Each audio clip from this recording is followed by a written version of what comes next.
I take refuge in Buddha. I take refuge in Sangha. I take refuge in Dharma. I wanted to talk a little bit tonight about a Pali canon called the Shramanaphala Sutra. So the Shramana in Sanskrit is like a wandering mendicant. A bhikkhu was a wandering mendicant Buddhist monk, and the Shramana, there's sometimes in India called sannyasi, one who's given himself to God, sometimes called sadhus, these guys that are giving themselves completely up to the spiritual life. And phala means fruit. So the Shramana Phala Sutra asks, what's the practical, visible benefit of leading a life in the Dharma? So right now, what is the fruit of living a life that's a life of zazen, a life that's dedicated to the Dharma? And this question, the sutra, is a dialogue between the Buddha and King Ajatashatru of Magadha. There's a question that was asked of the Buddha by King Ajatashatru. And Ajatashatru was the son of Bimbisara, who was a friend of the Buddha. When the Buddha first came to Bimbisara, he was sitting on a rock, and Bimbisara came up and said, there was something noble about this guy, and he had a conversation with him. And it's remarkable because Magadha was the big empire at the time. And he, after having a conversation with the Buddha, he offered to share his empire. That they would govern this empire together. The Buddha had already given up one kingdom, so he wasn't about to sign on to another one. So Bimbisara was a friend of the Buddha. He was king of all Magadha. And he had a son, Ajatashatru, that he loved dearly. He loved so dearly. It said that he loved him. He one time when Ajatashatru was like 2 years old, he had a big pussy boil on his finger, and he was crying because of the pain of it, and what to do about it. And the king took his finger and he put it in his mouth, and he was sucking on it just to try to relieve the pain of it, and the boil burst in his mouth. And he didn't want to frighten the boy, so he just kept it in his mouth and didn't say anything until he had there's an opportunity for him to leave and to spit it out. So when Ajatashatru was raised up to be a teenager, maybe in his young 20s, he fell in with Devadatta, who was the Buddha's cousin, and was people in the Pali Canon, Devadatta is kind of a bad dude, but there's some scholars say, it may just be that in fact what it was Devadatta was trying to get back to an earlier, purer form of what the Buddha had taught in terms of before the monks started settling down in monasteries and stuff. You can't know. But after Ajatashatru took up with Devadatta, he developed this lust that he wanted to be king. He wanted to be the king of Magadha. He went to his father and he told him that. And Bimbisara said, fine. He said, that's fine. You can. I'll just step down. You're old enough. I've trained you. You can be the king. And so Ajatashatru went to talk to Devadatta, and Devadatta says, you're not good enough.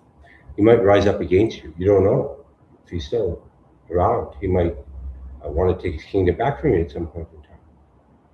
So Ajatashatru had his father imprisoned, and then starved him and tortured him to death. He ended up roasting his feet over a fire until he died. And it's a beautiful story of the king's wife, who loved him so dearly that she would come initially. She was the only one that was allowed to visit him. So it was Ajatasatru's mother. She was allowed to visit Bimbisara in prison, and so she came and she'd secret little bits of food around her person. And then the guards found out of this and told Ajatasatru, and he said, "Okay, you can't do that. If you're going to visit him, you have to visit him naked. And so, so then she put food in her hair, and she would go and feed him.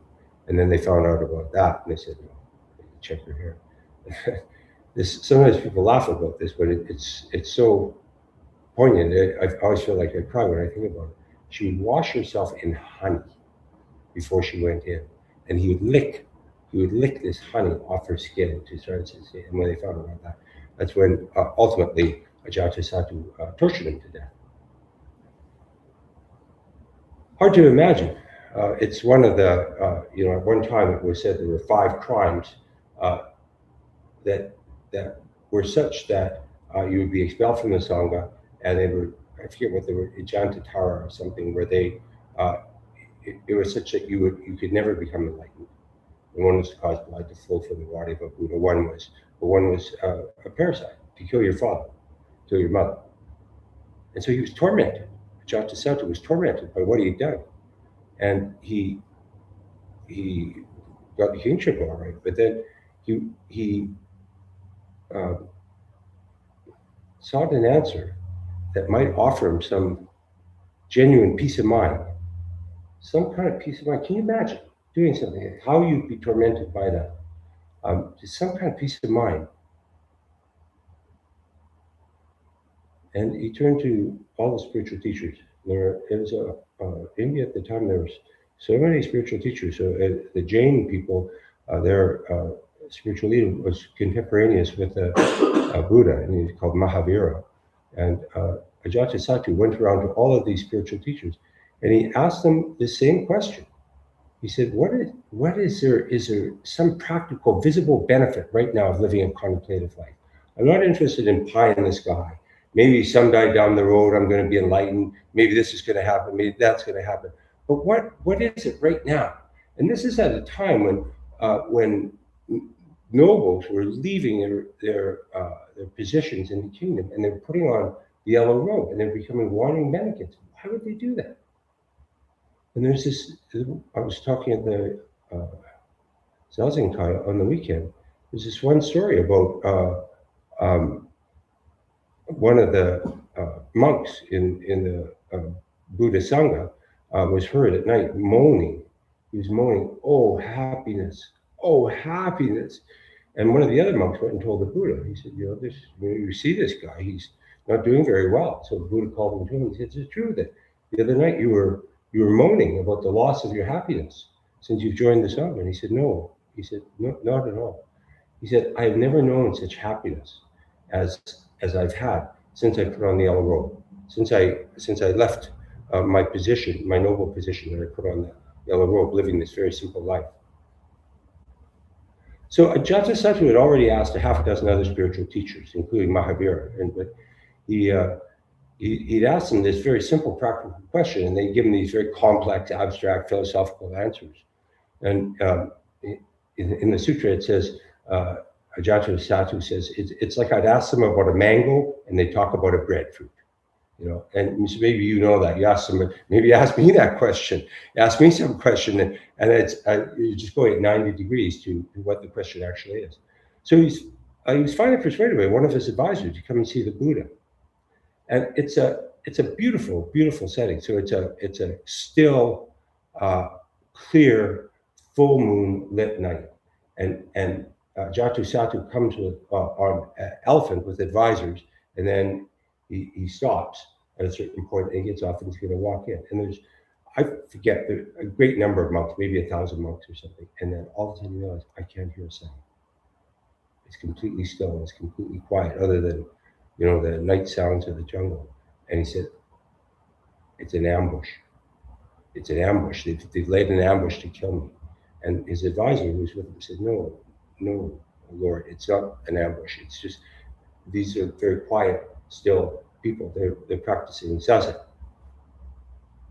And he felt reassured. And he asked this question to the Buddha. That's interesting. The Bimbisara was the Buddha's a good friend. He doesn't chastise him. He doesn't ask him anything about having killed his father. He answers Ajatashatru by setting out step by step, the entire Buddhist path. And the very first steps of ethical conduct to the ultimate goal of liberation. So the king asks, what's the immediate fruit that follow of the contemplative life? Something you can see here and now. Maybe you have the same question in your life. Oh, exhausting, so hard. It's so hard. There must be something easier. And there's a number of beautiful similes. So in respect to this question, he says, for example, he says, a barber makes his living by cutting hair. He's got a trade. He can support a family. He has a wife, he has children. And what is the immediate benefit? It's a good, simple life the barber has. What's the immediate benefit of devoting yourself to a spiritual life? Well, how's it better than taking up some trade? What's a visible, real world benefit right now? And the Buddha sets out the path of training. So the Theravada path is, everybody's talking about watermelon. The Theravadins, they talk about watermelon, they say, well, you plant a seed in the ground and you water it and you need good soil and it'll eventually grow a vine and then eventually you have watermelon coming, you can eat it. And then Mahayana people, they say, well, watermelon's like a green fruit that, at a certain point it ripens and you knock on the end, you can kind of hear when it's ready to eat. Beautiful, delicious fruit. And the Zen people here say, here, have a slice. So everybody's talking about watermelon, but from a slightly different perspective. So the Theravada path that the Buddha originally presented was sometimes called the path of gradual training. It said that it took place over many thousands of lifetimes sometimes. And it's a path of purification and concentration. So to concentrate the mind, to realize emptiness, to realize the emptiness of all things, required that you first purify the mind of all of the kleshas, these afflictive emotions that we're also familiar with, envy, hate, greed, whatever it might be, that lead to these three poisonous states of mind: greed, anger, and ignorance. So he actually, it's very interesting. I used to be a tax lawyer. The first thing he tells Ajatashatru, he says, we don't have to pay any taxes. It's kind of a cute thing. But you can imagine Ajatashatru. So he's a king. He says, there are two things he says. One, we don't have to pay any taxes. And the second thing is, no matter anybody who joins the order, no matter how lowly, they're respected by people. They're respected by people as a holy. So it's a very simple kind of thing. But then he then goes on and he talks about first ethical conduct and simplicity. So we talk about these three root aspects of Zen practice: sila, samadhi, and prajna. So sila is the precepts. It's the precepts which are it's not like 10 Commandments, where they're rules that are handed down on stone tablets, but they're guidelines. They're mindfulness practices, is what Thich Nhat Hanh calls them, for ethical living, that allow you to accord with the harmony of what's happening around you, so that you don't fall into some hole in the sidewalk that, in terms of, and to allow you to, over time, to release these habits that are cause us so much pain in our lives. So first is sila, and then we talk about samadhi and prajna. So samadhi is zazen concentration. When ordinarily, I always say, close up the gap in your practice. So you're here I am practicing, and I'm practicing with sound, and here's sound out there. And when the meditation, when the concentration becomes one with what it's attended to, when the mind is completely unified, samadhi. And there's various different kinds of samadhi. Quite frankly, every time you sit down, it's a kind of samadhi. And prajna wisdom, is wisdom beyond wisdom. It's not being smart or having some understanding about something. It's not cognitive, it's not conceptual. It's how the world looks and functions from the ground of samadhi. It's to see emptiness. It's not to see emptiness, but from the ground of samadhi, it's how it functions. So how does it function? How does stepping on a burning glass? No one said, you step on a piece of dog shit, it stinks. That's the prajna of dog shit, just in the moment. So it's not some idea about something. You build a campfire, it smokes. That's a prajna of fire, right in the moment. But it's this realization of emptiness. So he starts out by explaining to Ajatashatru the beauty of living a life of no harm, where you accord with the precepts. And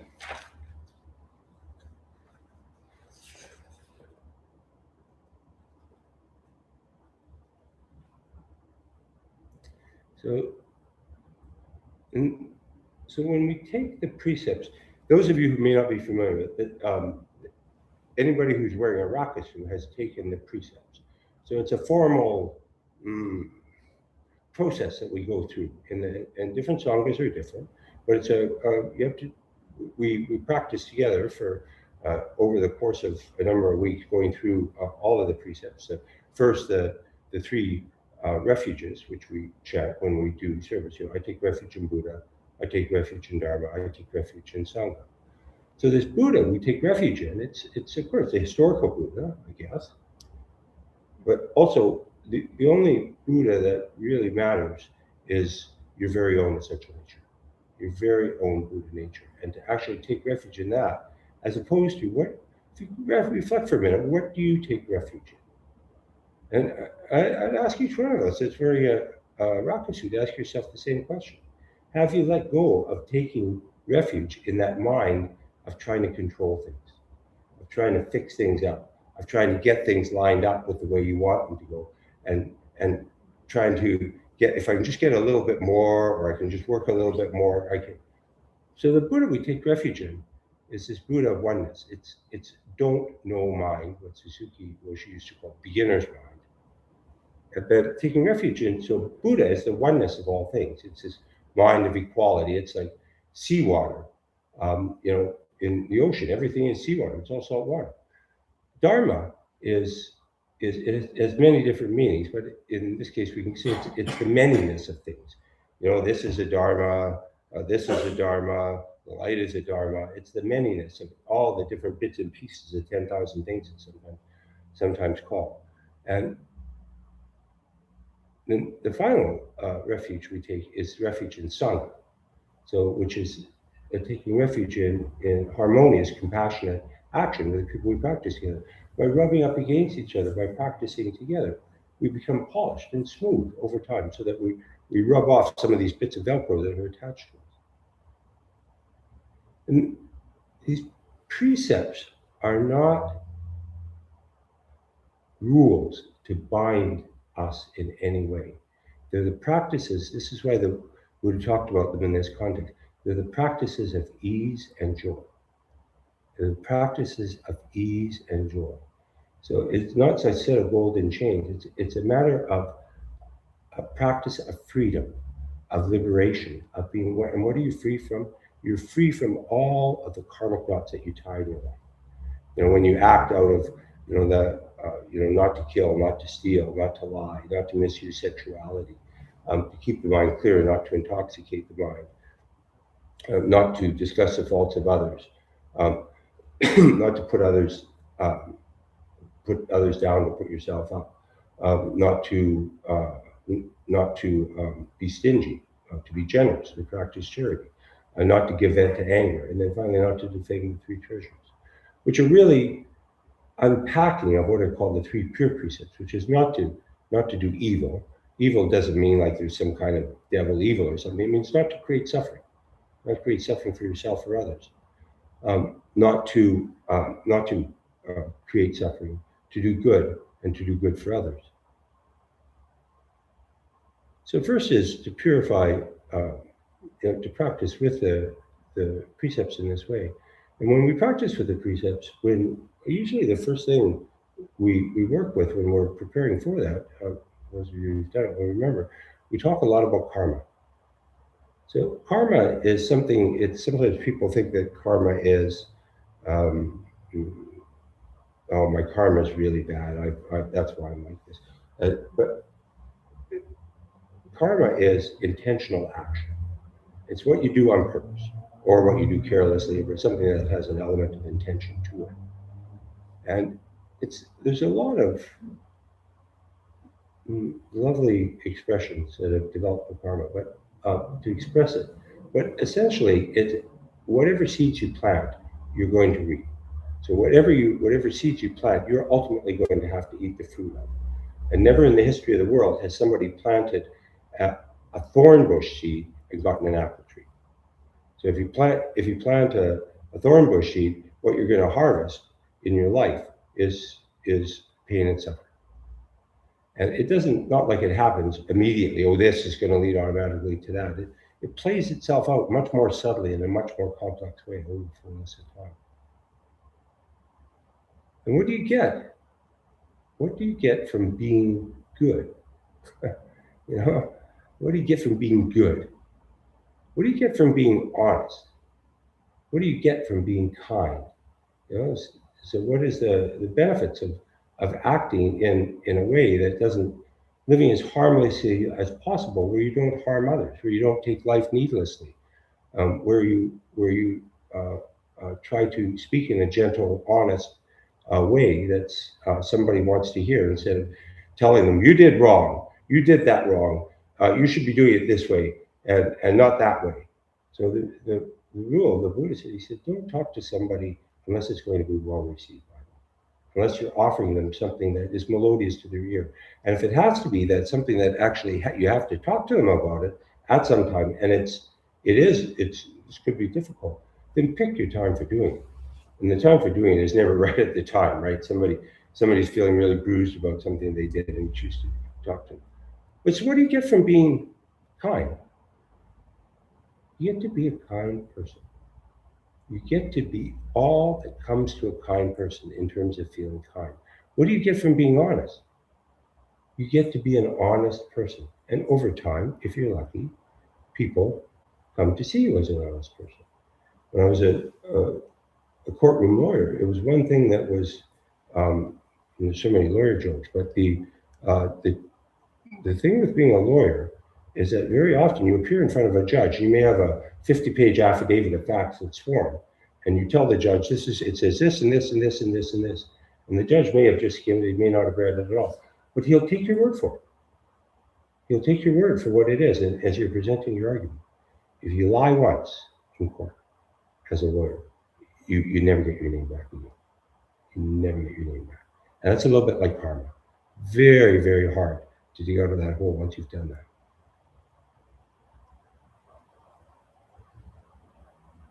So we talked about, the Buddha talked to Ajatashatru about the joy of living a simple life.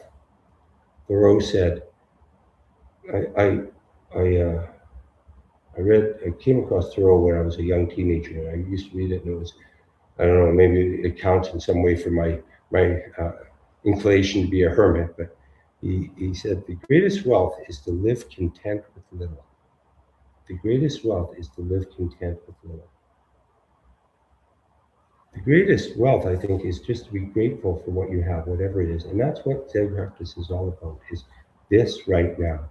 Whatever it is, to engage, I choose this, just as it is. I choose this to practice with. Thoreau said, simplify, simplify, simplify. He said, as you simplify your life, the laws of the universe will be simpler. Solitude won't be solitude. Poverty won't be poverty. Weakness won't be weakness. Most of the luxuries and many of the so-called comforts of life are not only not indispensable, but positive hindrances to the elevation of your mind.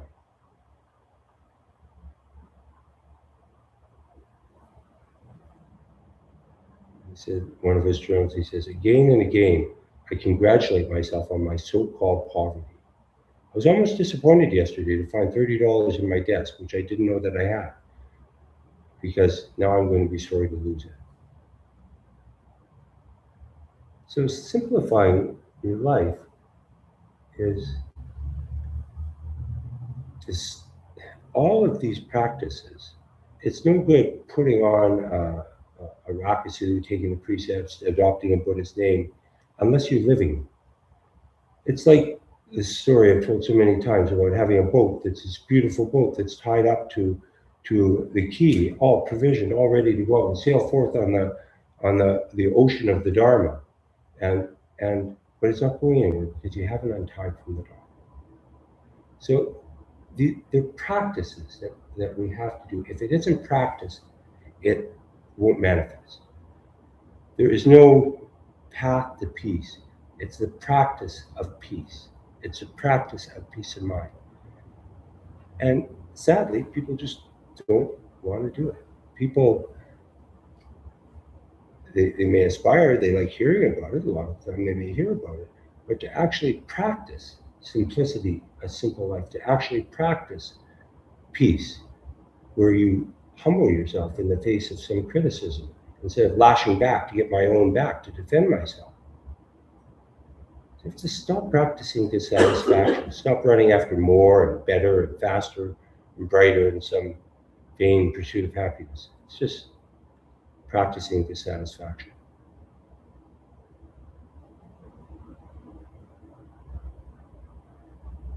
A few years ago, I finally got around to reading Viktor Frankl's book on surviving during the Second World War in a Nazi death camp. And it was incredible, quite frankly. I didn't know that people had. The truth of the matter is, you can endure almost anything. But I didn't. It was just a question of fortitude, and the degree of fortitude that these people manifested was unbelievable to me in the face of death and uncertainty of when death would strike.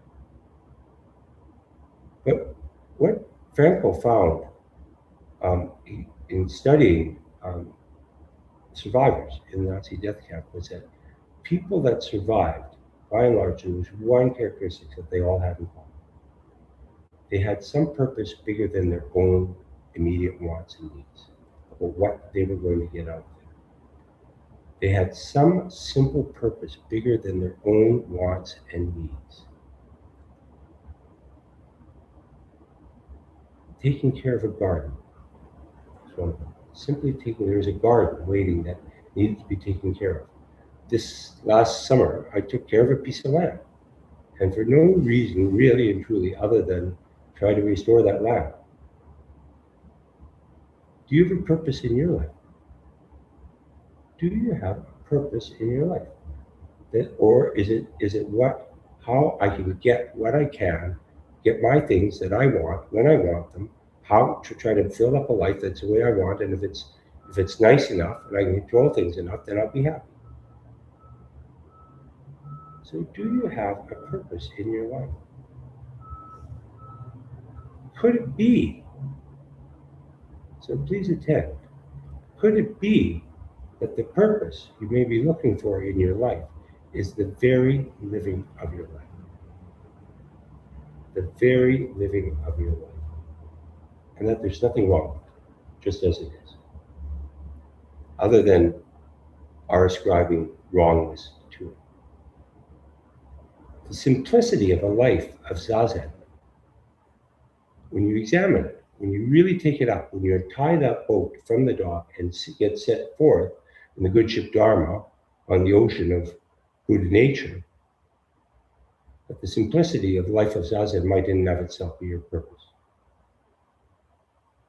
So our ordinary, basic, small-minded way of thinking is based on this separation, duality, this separation between subject and object, between me and this.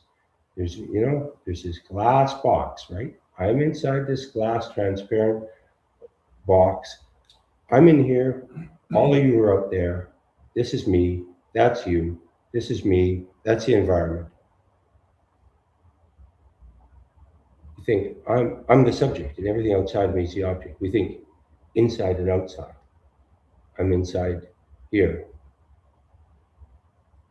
All this stuff is outside there. You ones are outside there. You're others. I'm inside here.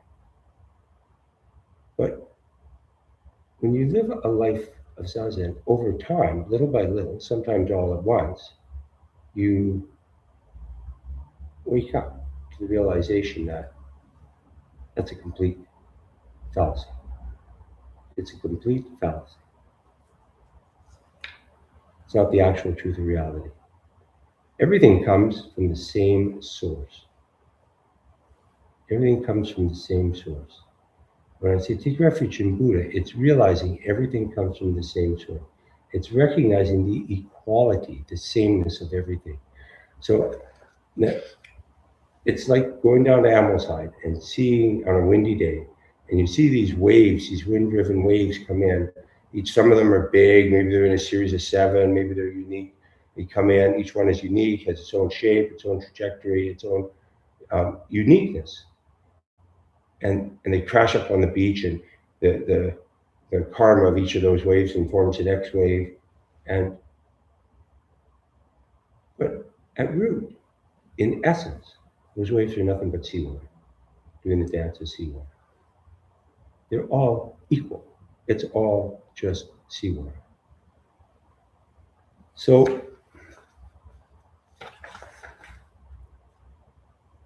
what we see good and bad too is at root equal in its essence.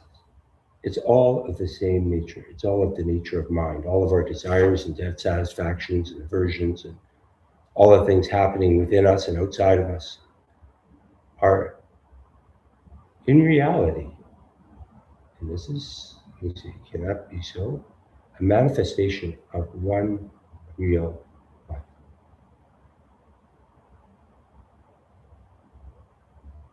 They even call Buddha mind. Sometimes it's called big mind, sometimes it's called cosmic mind. What we call me is part of the myriad dharmas that are manifestation of this Buddha mind. Gary Snyder, who calls it the wild, he talks about the practice of the wild. There's nature and then there's the wild. So our ordinary way of looking at things is we think there's a little mini me inside this meat body. There's this little me inside here, up here, looking out through the eyes, listening with the ears, thinking away. But the subject who practices zazen is not this little me. The subject who practices zazen is not this small-minded personal self. You may think that. In fact, you probably do think that. And this small self is fundamentally, essentially, in essence, my seawater, connected to all beings and all things. This I that practices zazen is a nexus of all beings. The reality of practicing zazen is it isn't some good idea that you had to calm down your mind. You may think, oh yes, this is a good idea I had on last Tuesday to come and sit zazen. The reality that you open to is when you're guided by a life of zazen, when you really take it up, is that it's big mind, Buddha mind, that sits zazen. Enlightenment sits zazen. It is the enlightened mind that sits zazen. And this small self, this mini-me that we identify as me, is fundamentally, essentially, in essence, connected to all beings, all things, living and inert. There is one body-mind in which we all participate. And that's the body-mind of Buddha, big mind, extending of Buddha. And we're all part of this nexus, which is Buddha. And it's this one life that practices zazen. Buddha practices zazen through me. Buddha does the bodhisattva work of freeing all beings through me, using my hands and my eyes. Our zazen practice and our actions in living our lives aren't just a matter of small me and my small individual intentions and physical activities and efforts. Buddha mind does zazen and Buddha practice and Buddha activity through me. All things, all beings carry out zazen practice and Buddha activity through our bodies and minds.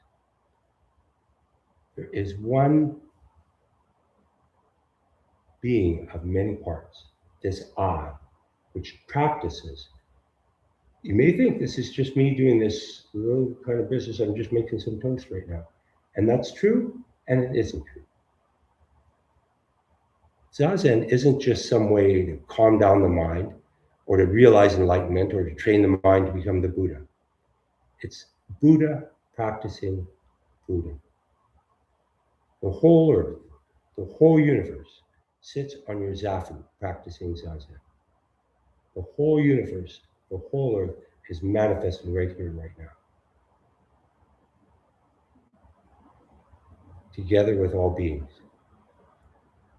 So in the Zazen Kai last weekend, we were talking about this koan in where it said that on the Buddha, when the Buddha realized himself on the seventh day of his sesshin, this heroic stand that he took, where he vowed not to move from that spot until he had seen through the suffering of all beings. It said that on seeing the Venus, the morning star in the morning sky, he realized that's me shining up there.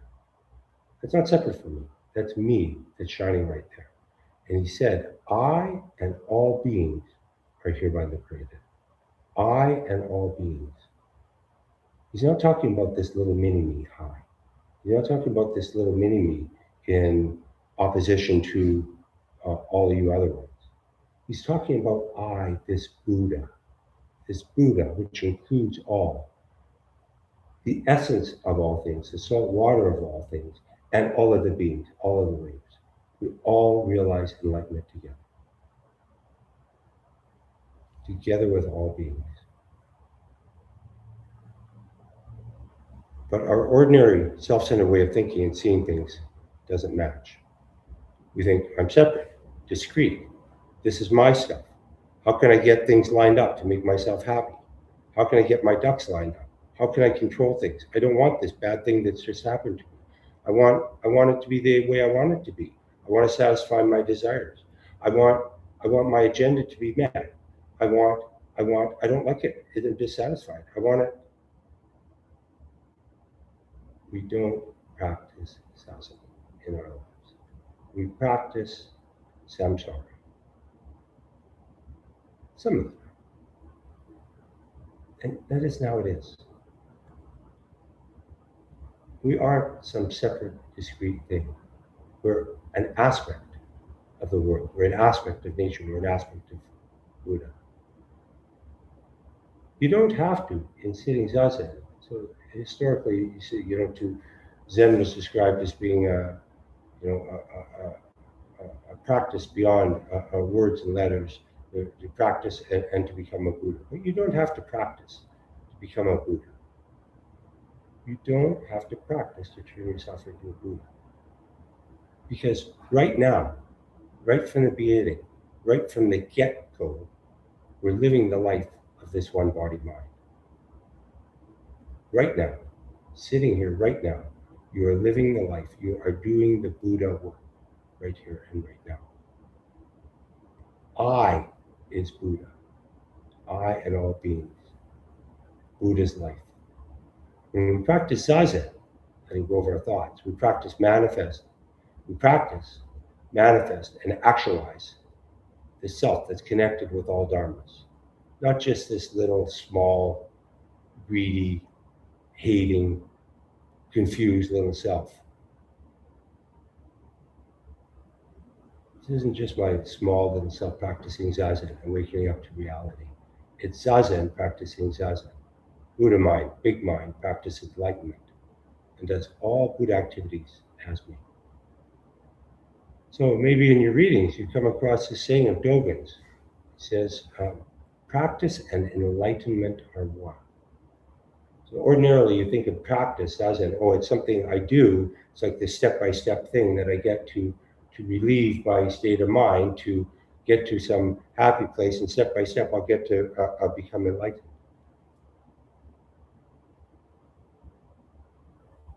What Dogen is talking about, it's through this very practice of zazen, the Buddha mind, boundless mind, universal, interpenetrating reality, actualizes and manifests itself. Do you need some greater purpose than that in your life? Ask yourself that. Thank you.